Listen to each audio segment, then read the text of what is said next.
Hey, what's up, y'all? I'm Red, and welcome back to another video.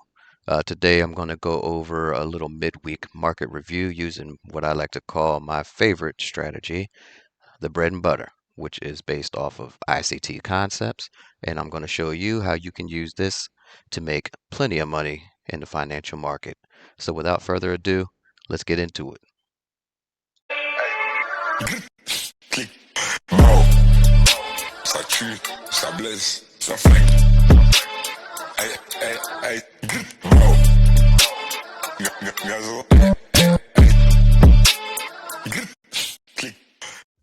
Okay, you guys, so we are back at the charts, and hopefully, everyone is having a good day. A peaceful day. I know I had a bit of an exciting day. Today, I'm actually recording on Thursday, the 21st, but this is just a market review that I will go over the moves that we got Monday, Tuesday, and Wednesday, just to show you guys how well the bread and butter strategy works and what you need to do to be able to catch moves on this. So let me go ahead and get into it, and I will bring us back in time here and see if I can find our moves for each day. All right, so this is Monday morning. Let's bring it in, y'all. 9:30. All right, so if I can remember these correctly, Monday started out with a quick and easy play. I think I was in and out of the market on this one. But if you look here, starting a little early, you have some candles pressing down, right? These are what I call displacement candles. Bring it a little bigger so you guys can see, stand out a little more. So we had some candles this year, gave us a little bit of a swing low. And we had these bearish candles breaking lower, right? So it broke this structure here with displacement. You also have this structure here and here, as well as here, was all broken by this move. When you see that, we would go from our next swing high, run your fib to the low, and you're waiting for price to come up in here, just the same as every time I show you guys this same move. So as you can see, came back up into our hot zone. We took our sell from one of these three levels. I think on Monday, no, it wasn't Monday, but we talked about it where we were going to place three separate entries. I'm showing the crew how they can maximize their opportunity to actually get tagged into a trade, as well as maximize the profits they're getting from it. Because sometimes you will only get the first level of the hot zone.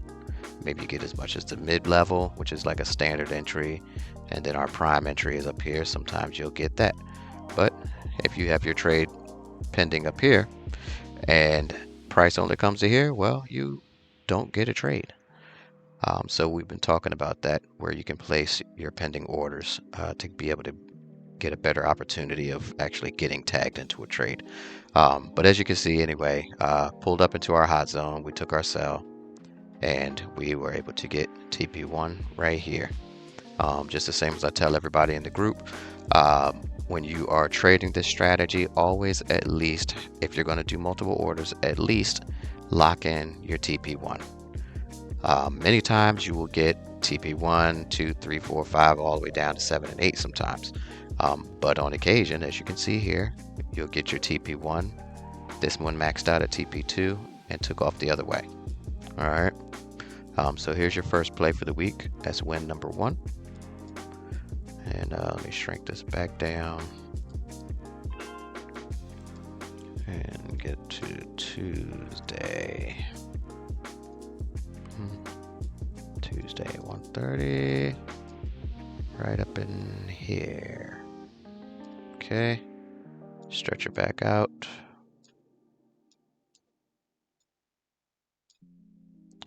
All right, where are we at? 9:30.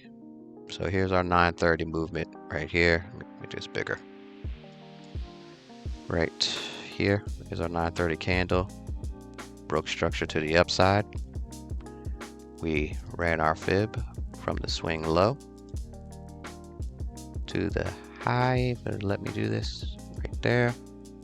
And we were waiting for price to come back into our hot zone as usual. This one was like playing with fire, but it still kept us safe, not triggering our stop loss for the win to the upside. All right. And this one, I'm trying to remember, what did I see here? Because I think we took another trade here. I want to say, oh, I think it was this here. So if we run another fib, price actually broke to the upside here and broke this structure, right? So I think I got a little curious with this move and I ran a fib from the bottom to the top right here. And again, price came back down into the hot zone and ran it all the way back up. I'm not positive, this may have gotten shifted while the stop is down here, but this would have been your stop loss at this level. Entry would have been at best at that level. You have entry 1, entry 2, entry 3, your stop, and TP1 for this move going up. All right, so that's Tuesday. Then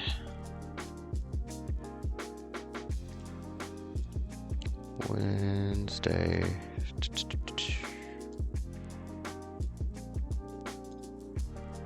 little further. Here we are. All right, so Wednesday was a little interesting. One of the team actually spotted this, but I'll show you actually what I was looking at. I think it was, if I go like this here.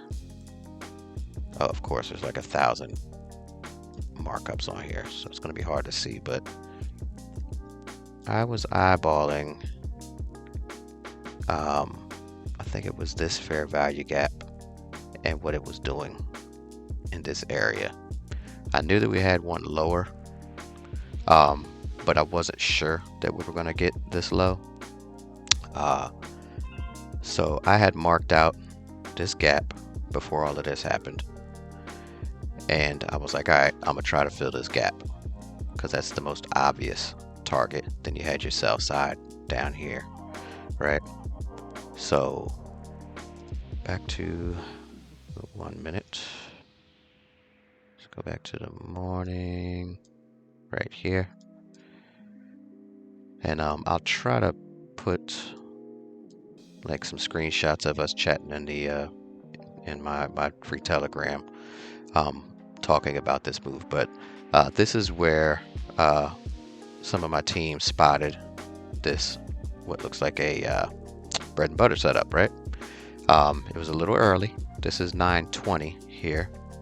We wait for the 9:30 candle, of course, which is over in here. But sometimes I tell them, you know, that there are opportunities that will come in early. So for this day, it actually did come in a little early. So if you look at this little swing high right here, let's see if we can bring this a little bigger. So this swing high right here, and these candles knocking down, they broke this structure, which is really tiny, minor structure. But if you look at it, from your high to your low, price came right up into the hot zone and gave a really beautiful rejection, right?